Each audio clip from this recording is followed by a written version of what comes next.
Welcome back to When Stars Fill Half the Sky.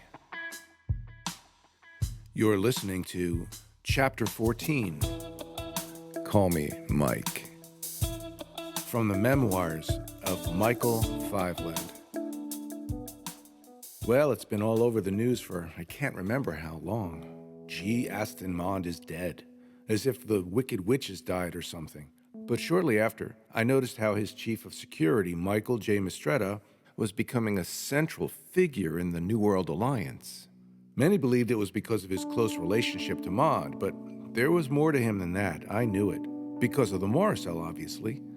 But anyone else with half a brain could see that Mistretta had this uncanny sense of awareness to practically everything involving the NWA. It didn't take long for them to appoint him as their new CEO. Once again, to the utter dismay of Dr. Stephen Lowery. Poor guy. Mistretta approached Lowery shortly after he took power and told him, "I have a job for you, Doctor. There is a young woman in the States. Her name is Julie Nelson, and she has some ties to the morocel host, Fiveland's son, Michael. The girl has already agreed to work for us in Switzerland.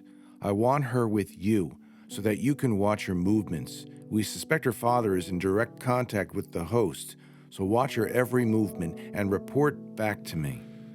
"Yes, sir," quipped Stephen reluctantly as he struggled to find a reason to stay loyal to the same collective that once again dashed his hopes of assuming their leadership role. Mistretta was aware of Lowery's disappointment, but it didn't matter.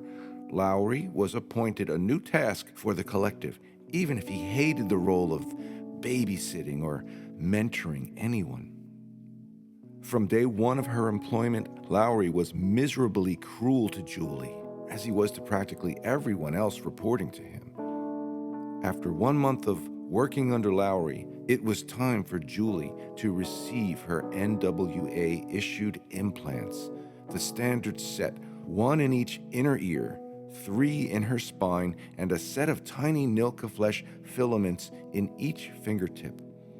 Although she was nervous about the procedure, all of her coworkers eased her fears, convincing her it wouldn't hurt at all, and it would be the first step to getting a transfer out of Lowery's office.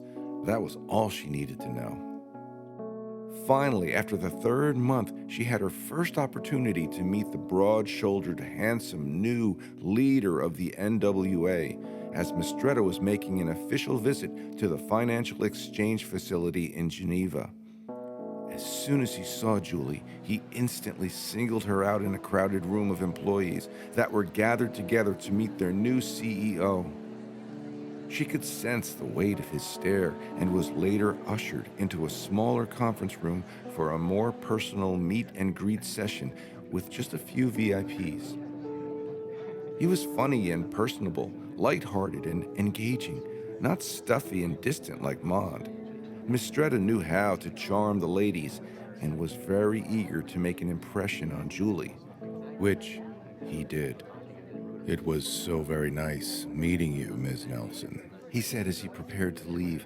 He reached out to shake her hand, and when they touched, they both sensed it. Instantly, images of their experiences in the portal flew past them with lightning speed, now intertwining with emotions and a powerful physical attraction between a world leader and a beautiful woman. It was much more than just a handshake. But Julie did not know the collective was seething with delight. They had not felt pure morocel like this since their experience with Gloria Fiveland. And now this current subject was implanted. They could control this one in ways never possible with Gloria or even me. "I must see you again," he said, deliberately holding her hand longer than usual. "There is a reception dinner tomorrow night. Shall I make arrangements for you to join us?" "I would like that, yes," Julie answered, bewitched by the strange images and emotions swirling inside her brain. "Perfect. I'll see you tomorrow night," he replied, still locked in a deep stare. Finally, he let go and proceeded to leave the room, but not before at least 20 people witnessed what had just happened. or what they had perceived had just happened. "Looks like you made quite an impression, Nelson," commented Dr. Stephen Lowery later that evening as he stole a moment to speak with Julie. I don't know what you're trying. Just a piece of advice. Don't think this means anything more than what it really is. This is just pure physical attraction. You're just today's special on the menu." That's a terrible thing to say. I don't care who you are. You can't speak to me or any woman like that.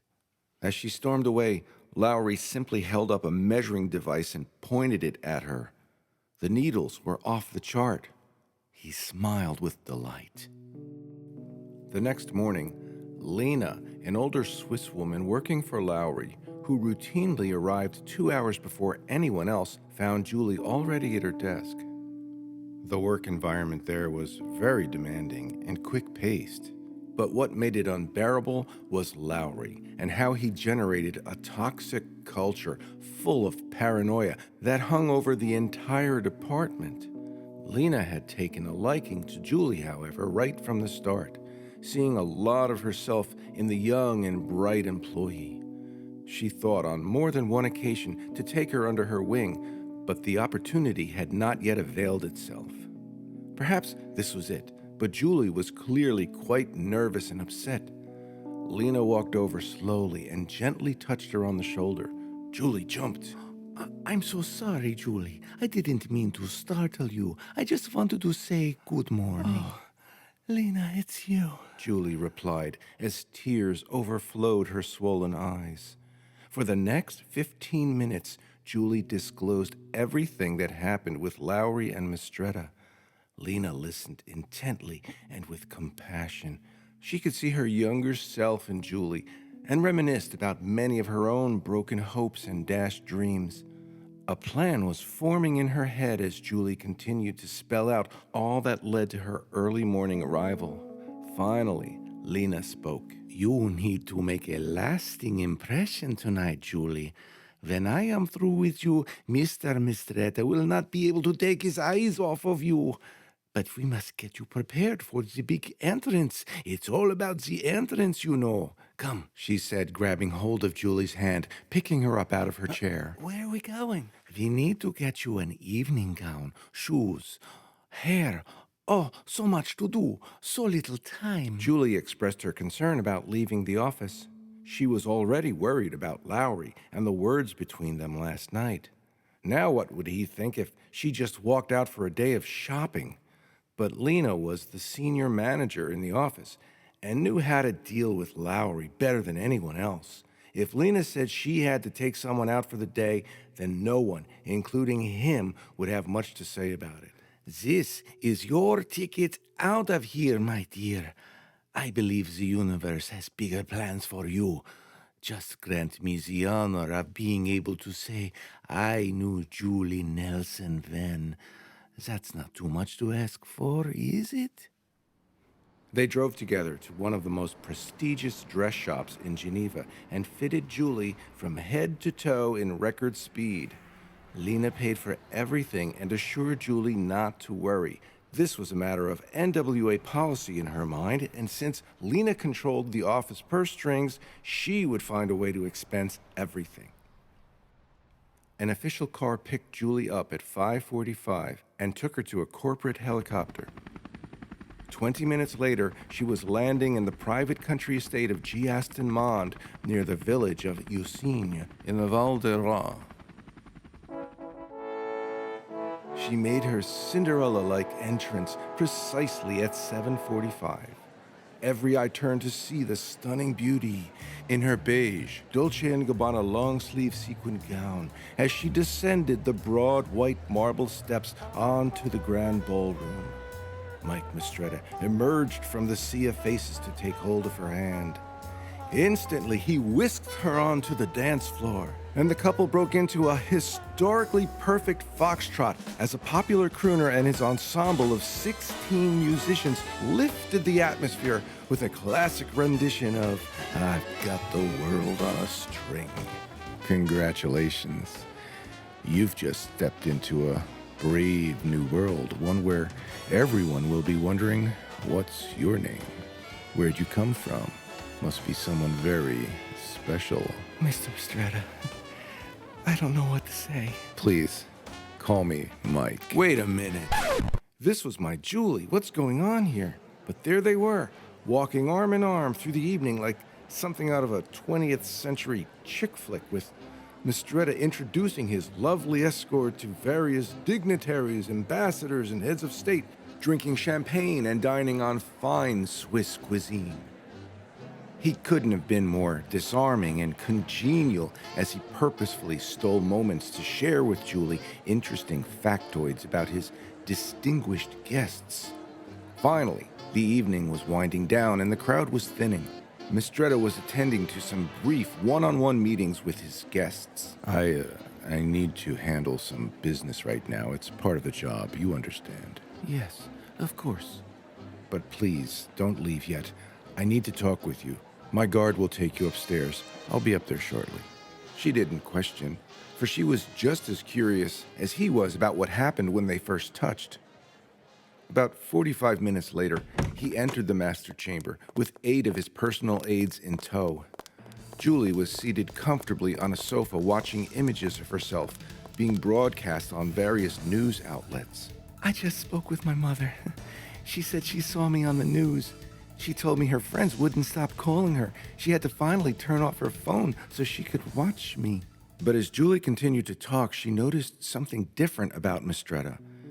Impatiently, he ripped off his jacket and bow tie and walked over to the wet bar to fill a glass to the brim with 20-year-old scotch. Then he turned and ominously stood over her. She continued to speak, but now Julie was growing uncomfortable under the weight of his petulant stare. He said nothing. Finally, she asked, Is everything all right? "Leave us!" Mistretta barked to his entourage. The sound of his voice was different, almost reminiscent of the uncanny voice of his predecessor, G. Aston Mond. Quickly, they all filed out. "Stand up," he commanded once they were alone. Julie acquiesced, keeping her eyes focused on his. Mistretta took a final gulp from his crystal tumbler and carelessly let it drop from his hand, shattering as it hit the black marble tile. Then he took her right hand in his left, and with his right, he stroked her cheek and then her hair. Julie's heart was pounding uncontrollably as a million thoughts raced through her head, none the least had anything to do with morocel or the recapturing of their shared experience. Relax. You know why you're here. Why? Why am I here? You have something that is of value to us. Us? Who is us? Don't play games. We need what you have. Forcefully, he reached for the small of her back, pulling her tight against his iron-hard manly frame. With his other hand, he tilted her forehead back to look directly in her eyes. I don't know what you're talking about. Please, let me go. You're hurting me. Instantly, he released his grip and threw her back onto the sofa. This will not work if you do not relax. Relax. I want to leave. Please, let me leave. Lowery, get in here! I have no time for this! The collective was never interested in anyone's comfort, only the desired outcome of any interaction or task.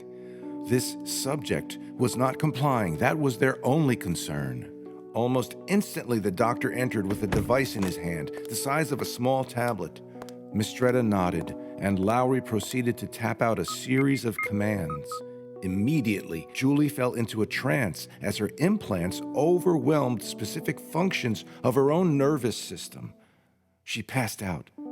That was all she remembered of that night. The next morning, Julie awoke to find herself back in Geneva in Lowery's medical clinic. She recognized the room and quickly noticed she was clothed in just a hospital gown, bound by her hands and feet to the examination table. Her head was pounding in pain, and her body ached. There were bruises on her neck and arms. Other parts of her body were also sore, leading her to believe she was sexually violated. But she could not remember any of it. Lowery walked into the room with a female nurse. What did you do to me? See to it the subject is kept partially sedated. Monitor the synaptic transmission in the neuromuscular junction for any sudden changes. Also, keep the ultrasound monitor focused on the cervical joint between the C1 and C2, and let me know if it begins to show any activity. Lowery! Shut up! We're not finished with you yet! What's happening? Why am I here? You can't do this to me! Lowery stopped in his tracks for a second to carefully calculate the situation. He placed down his notebook and turned to walk to her side. You know, the only reason you're still alive is because I convinced him that there's still a way to get it out of you. Now be a good girl and relax. The more you resist, the longer it's gonna take. No, they can't do this to me. I am a U.S. citizen. I know my rights. Rights. Rights. Oh, the subject has rights. That's a good one, He joked, looking to the nurse at the other end of the room. Then he peered coldly at Julie. You Americans. So naive, so full of yourselves. You still believe you're in control of your own destinies. Well, wake up! You belong to the NWA now. I control your nervous system and most of your autonomic functions through the implants you so graciously agreed to receive when you came to work here. Look around. No intravenous, no electrical terminals connected to you. All it takes is a tap of my finger, and I can disrupt the voluntary motor functions to any muscle in your body. Untie the subject. After she was freed, Lowery executed a series of taps with his fingertips and slowly raised his right hand. Instantly, Julie raised her right hand in response. He dropped his hand and then lifted his left, which in turn caused Julie to lift her own left hand. The puppet show continued for another 30 seconds or so. He started to ramp it up by tapping himself on the cheek. Then he increased the blows to his own face until he was slapping himself into a frenzy. Julie likewise had no choice but to mimic his actions and was being involuntarily accosted by her own hand. Finally, it stopped, but only so he could continue his perverse demonstration of power. He picked up a surgical scalpel and placed it in her right hand. Slowly, he moved his own right hand to within millimeters of his face.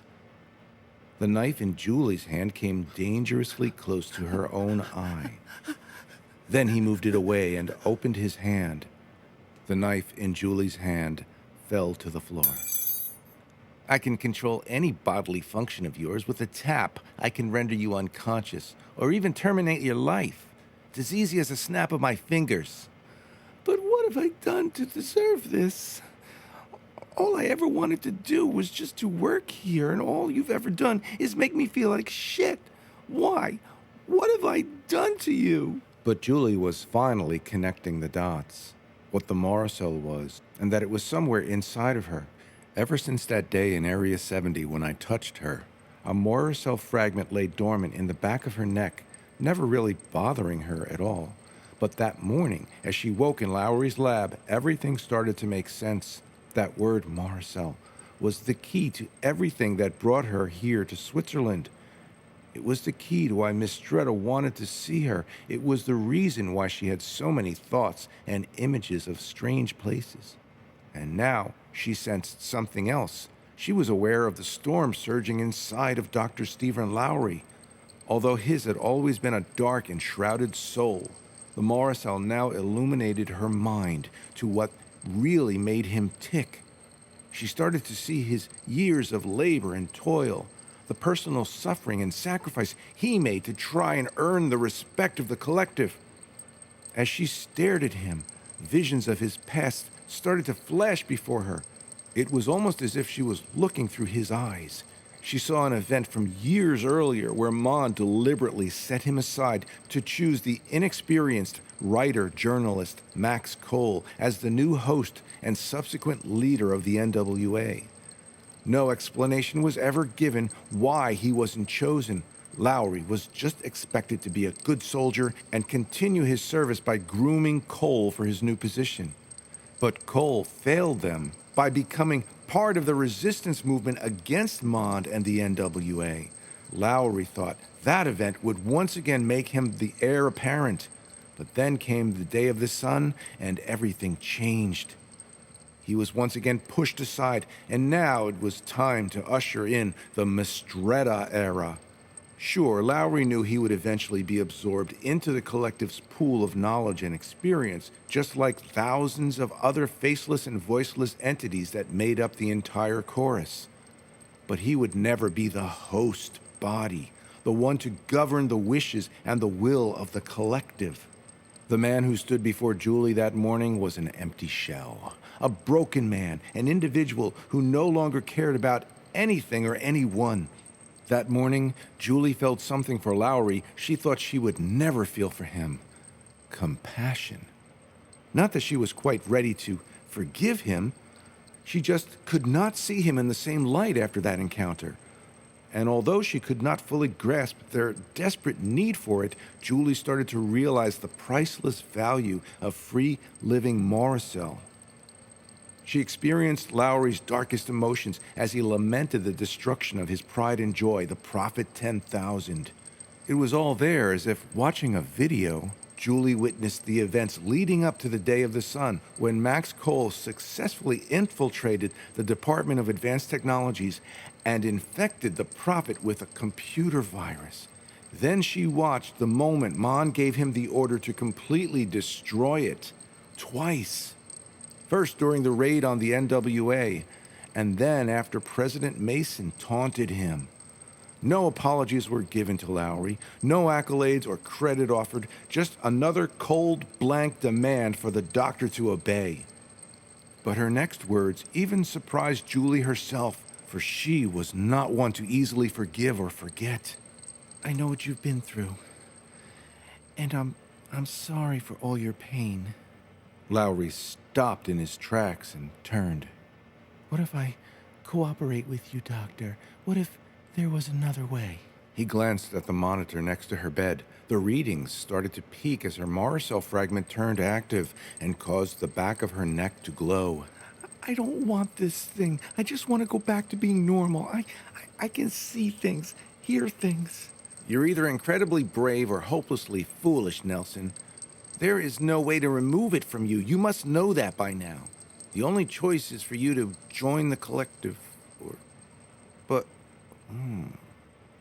what if? That's when Julie sensed his plan, an idea so sinister it made her want to vomit.